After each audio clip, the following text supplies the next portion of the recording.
Good afternoon. My name is Earl Rashida Dijo. I am a first-year college student at Western Mindanao State University, and I'm one of the PYLP Year 7 participants.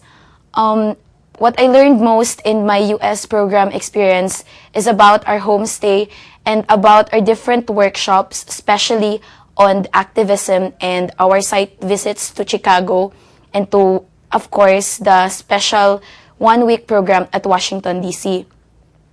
I say that I've learned a lot from my homestay, not just because I've been immersed in the American culture, but because I've learned that even if we are of totally different race, we share the same stories, we share the same lifestyle, and thus we share the same way of living. Like, for example, they are not the people that I have once considered in my mind. They are very hospitable people, and they treated me as if I am part of their family, and that is something that I won't ever forget during my homestay. One thing that I will do after this US program when I go back to my community is I will implement my community project. The title of my community project is Clean Smiles. It's actually a demo on proper hand washing and brushing of teeth. This is actually inclined with the Oral Health Month. I am going to 3 different sites or venues. I'm going to a daycare center, a nursery school, and a school that caters to indigenous people such as Sama Badjaos in our communities.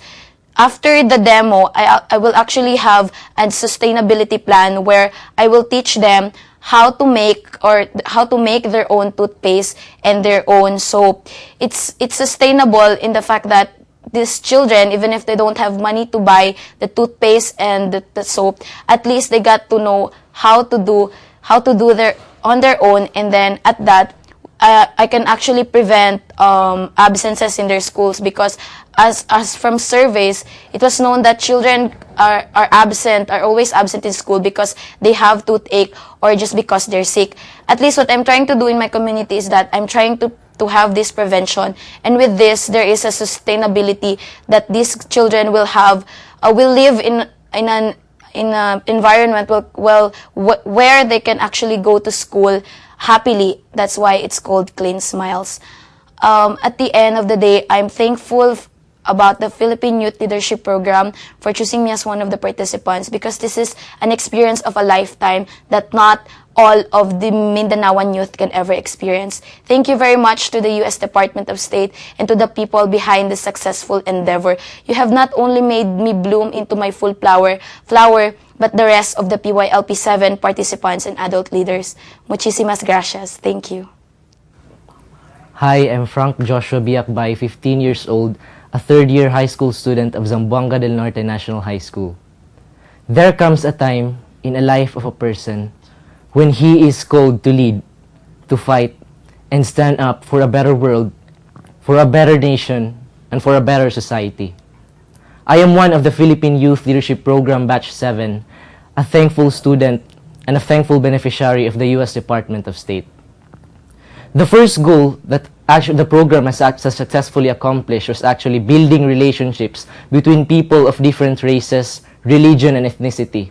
I never expected that I would be there in United States interacting with Muslims and indigenous people. The program has actually taught us the beauty of diversity. To the U.S. Department of State, words wouldn't be enough to contain our warmest gratitude to you. You not just only fulfilled our dreams, but you will also fulfill the dreams of others through us. We will try to share all our learnings and all our knowledge that we've learned to them. And by that, this may imply to the saying that the service to humanity is the greatest gift that one could give. Thank you very much, and mabuhay ang Pilipinas. Mabuhay PYLP 7. Good afternoon. I am Omar Mukhtar Tiyak, a representative from Tawi-Tawi, Philippines. I am a public school teacher of Tubig Tanod Elementary School, Bungao, Tawi-Tawi. Philippine Youth Leadership Program is the title of the program we are into. And this is funded by the U.S. Department of State, Bureau of Educational and Cultural Affairs in coordination with International Visitor Program Philippines. This program changed our perspective in so many ways.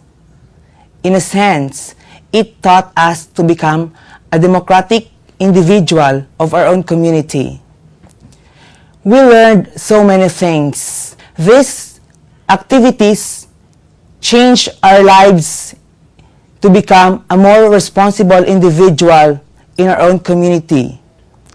And these learnings would serve as our focal point of plot in effecting better change in our own local places, specifically in Mindanao as a whole. So when I'll be back, I'm going to use education as a basic tool to attain long-lasting peace, because I believe that a country whose primary goal is to deliver quality education is a fast-growing nation. They have attained economic security by capitalizing on their education. And we Filipinos can also master what they have mastered. Only then, we need to focus our attention on giving remedies to proper educational system that we are having presently. Finally, where education is prioritized, there are educated citizens. Where there are educated citizens, there are effective nation builders. Where there are effective nation builders, there is peace and progress in our country. Thank you.